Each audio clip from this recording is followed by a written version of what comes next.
Yang ada kita sering mengatakan orang, oh Anda nih begini. Tapi nggak pernah marahi dirinya sendiri, nggak pernah merasa dirinya itu ada di jalan yang keluar dari relnya. Jadi merasa dirinya itu sudah jalannya benar. Ini sekelas Imam Hasan Al-Basri aja luar biasa.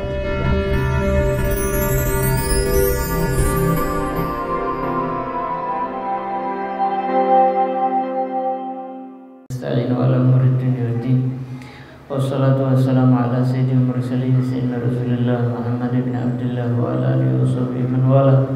Subhanaka la ilma lana illa ma 'allamtana innaka antal alimul hakim. Rabbi shrah li sadri wa yassir li amri wa hlul 'uqdatam min lisani yafqahu qawli.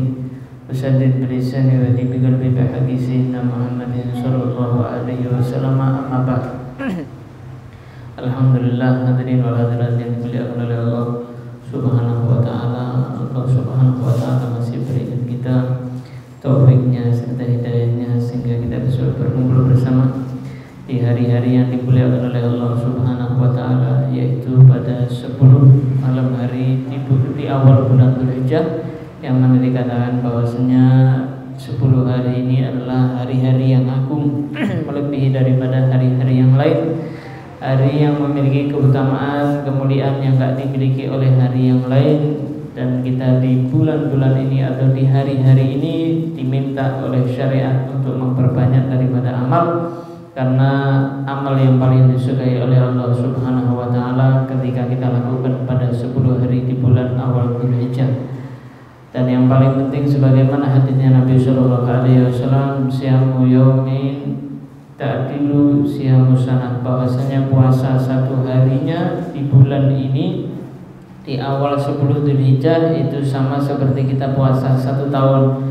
Dan qiyamul lailnya seperti ketika kita menghidupkan malam Lailatul Qadar. Jadi 10 hari yang utama ini adalah satu hal yang luar biasa. Dan juga insyaallah 2 hari ke depan kita akan mendatangi atau memasuki hari Tarwiyah dan hari Arafah. Dan dianjurkan untuk melakukan ibadah puasa bagi siapa yang mampu, karena di dalam riwayat dikatakan bahwasanya puasa Arafah itu salah satu keutamaan yukaffiru as-sanatain, yaitu menghapuskan dosa selama 2 tahun. Tahun yang 1 tahun sebelumnya sama tahun 1 tahun setelahnya. 1 tahun sebelumnya kita sudah melaksanakan dosa, sudah melakukan dosa, jelas diampuni oleh Allah Subhanahu wa ta'ala. Sedangkan sanah atau tahun yang berikutnya bagaimana? Maka para ulama menjelaskan bahwasanya andai kita melakukan suatu dosa, Allah Subhanahu wa ta'ala akan memberikan kita taufik untuk bertobat kepada Allah Subhanahu wa ta'ala, dan Allah Subhanahu wa ta'ala akan menjaga kita pada tahun berikutnya. Dan juga ulama menjelaskan bahwasanya dari hadis ini ada bisyarat, ada kabar gembira dari Nabi sallallahu alaihi wasallam bahwasanya umur kita insyaallah panjang sampai tahun depan dengan kita menjalankan ibadah puasa Arafah. Lalu ada ulama yang menjelaskan kenapa puasa Arafah itu 2 tahun, sedangkan puasa Asyura itu 1 tahun saja. Dijelaskan oleh para ulama karena puasa Arafah itu khususiat untuk umat Nabi Muhammad SAW, nggak bercampur dengan yang lain. Sedangkan Asyura itu ada umatnya Nabi Musa juga yang merayakan, begitu juga umatnya Nabi Muhammad SAW. Sehingga yang keistimewaannya untuk Nabi Muhammad SAW dilebihkan oleh Allah Subhanahu wa ta'ala ketimbang yang dimana di situ ada juga yang mendapatkan keistimewaan, yaitu ketika hari Asyura. Jadi alhamdulillah kita mendapatkan satu keistimewaan dan keutamaan dari Allah Subhanahu wa ta'ala yang luar biasa berkat daripada Nabi besar Muhammad sallallahu alaihi wasallam. Jadi semaksimal mungkin ketika kita menjalankan ibadah, khususnya pada hari-hari ini, kerjakan dalam keadaan ikhlas, kerjakan hanya semata-mata karena Allah Subhanahu wa ta'ala, bukan karena yang lainnya, bukan karena kepingin dibilang ahli taat atau bukan dibilang seorang yang suci. semata-mata kita menjalankan itu hanya karena Allah Subhanahu wa taala, jangan sampai kemasukan daripada yang namanya riya. Kenapa? Karena itu sungguh amat berbahaya. Karena di dalam salah satu hadis Nabi Shallallahu Alaihi Wasallam beliau bersabda, "Lama khalaqallahu azza wa jalla jannata adnin, khalaqa fiha ma la 'ainun ra'at wa la udhunun sami'at wa la khatara 'ala qalbi bashar." Ketika Allah Subhanahu wa taala itu menciptakan surga ada, di situ Allah Subhanahu wa taala ciptakan sesuatu yang enggak pernah dilihat, enggak pernah didengar, enggak pernah terbesit di dalam benak kita. Maka Allah berkata setelah menciptakan surga tersebut, Allah berkata kepada surga tadi, "Takallami, bicaralah kamu wahai surga." Maka surga tersebut beliau mengatakan, "Qad aflahal mu'minun, qad aflahal mu'minun, qad aflahal mu'minun." Sungguh beruntung orang-orang yang beriman, sungguh beruntung orang-orang yang beriman, sungguh beruntung orang-orang yang beriman. Tsumma qala, kemudian dia mengatakan, "Ana haramun ala kulli bakhirin wa mura'in." Aku haram bagi orang yang kikir dan haram bagi orang yang riya, yang amalnya itu karena karena selain Allah Subhanahu wa taala. Sayyidina Sufyan Ats-Tsauri beliau pernah berkata, pernah ibuku ini berkata kepada aku, "Ya bunayya, la tata'allamal ilma illa idza nawaital 'amala bihi wa illa fahuwa wabalun 'alaika yaumal qiyamah." Wahai anakku, janganlah engkau menuntut ilmu terkecuali kamu punya niatan untuk mengamalkan apa yang engkau pelajari. Tapi kalau kamu mempelajari ilmu tidak ada niatan untuk mengamalkan, maka itu akan menjadi hinaan atau menjadi cobaan atau fitnah bagi dirimu kelak nanti di yaumil qiyamah. Jadi kalau seorang nuntut ilmu tapi dia niatnya bukan karena Allah Subhanahu wa taala, niatnya bukan untuk mengamalkan, tapi apa? Niatnya untuk mencari uang misalkan, atau mencari dunia. Bahaya ini. Orang lihat, masya Allah ini ya, kalau jadi ustadz diundang ke sana, diundang kemari, jadi dai kondang, masya Allah, mobilnya macam-macam, rumahnya luar biasa. Wah, harus jadilah. Akhirnya pesantren tujuannya apa? Bukan untuk nuntut ilmu. Dari awal tujuannya sudah dunia. Apa dikatakan oleh para ulama? Dikatakan oleh Sayyidina Wahab Ibnu Munabbih. Beliau mengatakan, "Man talaba dunya bi amalil akhirah nakasallahu qalbahu wa kataba ismahu fi diwani ahli nar." Siapa orang yang mencari dunia dengan amalan akhirat, maka Allah Subhanahu wa taala akan balikkan hatinya. Allah Subhanahu wa taala akan matikan hatinya, dan Allah Subhanahu wa taala akan tulis termasuk di dalam catatan diwan para penghuni neraka. Ini naudzubillah min dzalik. Jadi kita niat dari sekarang, ya Allah, saya menuntut ilmu ini, saya berusaha untuk mengamalkannya. Walaupun nanti setelahnya belum ada kemampuan. Artinya apa? Ya mungkin masih sulit prosesnya. Tapi kita sudah ada niat terlebih dahulu ketika kita menjalankan itu, ketika kita menuntut ilmu, niatnya untuk mengamalkan daripada apa yang kita dapatkan. Ya, jadi jangan kita itu menjual akhirat kita itu untuk hanya sebatas duniawi, ya, bahaya. Dan banyak itu yang terjadi, ya banyak sekali. Tinggal orang introspeksi masing-masing ketika dia berdakwah di jalannya Allah Subhanahu wa taala, niatnya apa? Kalau niatnya untuk dapat Ferrari, ya sudah. Atau niatnya untuk yang lainnya, ya sudah. Itu niatnya dia hanya akan mendapatkan kehinaan di dunia maupun lebih-lebih nanti di akhirat. Tapi kalau orang yang dia itu mencarinya akhirat, hanya ridhonya Allah Subhanahu wa taala, maka seluruh dunia ini akan diminta oleh Allah, akan diperintahkan oleh Allah Subhanahu wa taala untuk menjadi pelayannya. Tapi orang yang mencari dunia tujuannya, maka dia akan jadikan semua dunia ini untuk menjadikan orang tersebut menjadi hamba sahayanya. Tinggal kita mau bagaimana? Kita mau dilayani atau kita mau melayani dunia ini. Itu semua pilihan ditujukan oleh Allah Subhanahu wa taala kepada kita. Yang kedua tadi dijelaskan bahwasanya surga itu haram bagi orang yang amalnya itu riya. Sayyidina Hasan Al-Basri beliau pernah berkata kepada dirinya. Jadi beliau selalu mengintrospeksi dirinya, menyalahkan dirinya atau memarahi dirinya sendiri. Nah, kira-kira kita pernah nggak memarahi diri kita sendiri? Mungkin yang kita sering itu marahi orang lain, ya mungkin sering. Atau ngejudge orang lain, ya mungkin sering.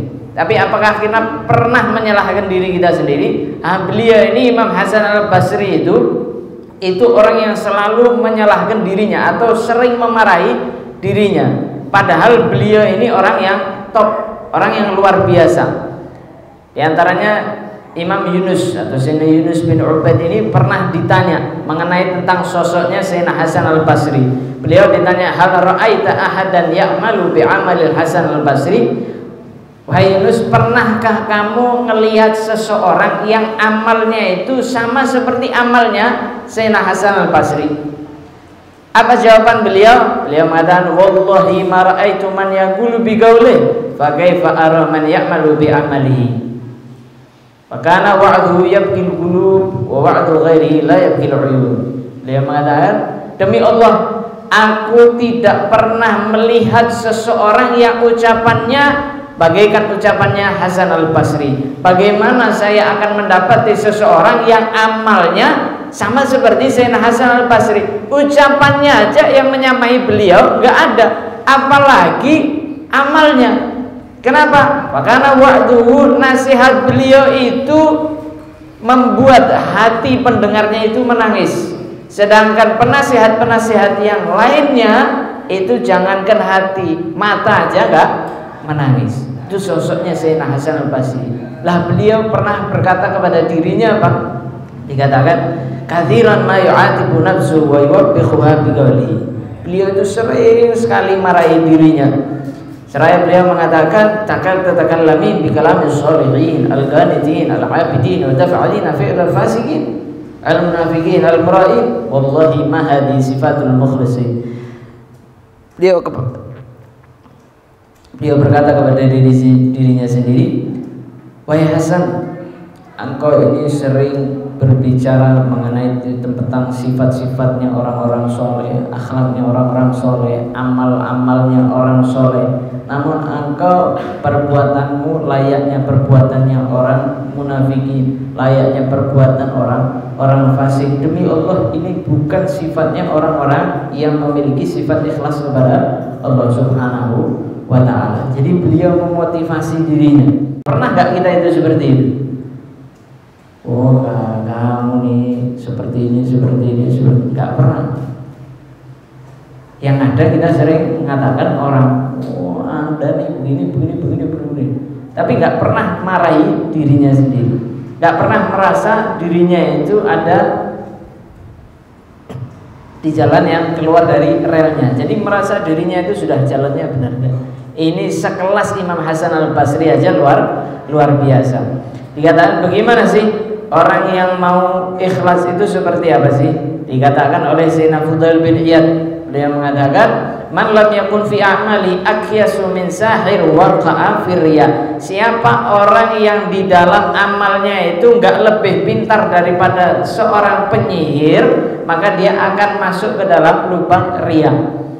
Seorang penyihir atau seorang penyulam itu kan pintar menyembunyikan sesuatu.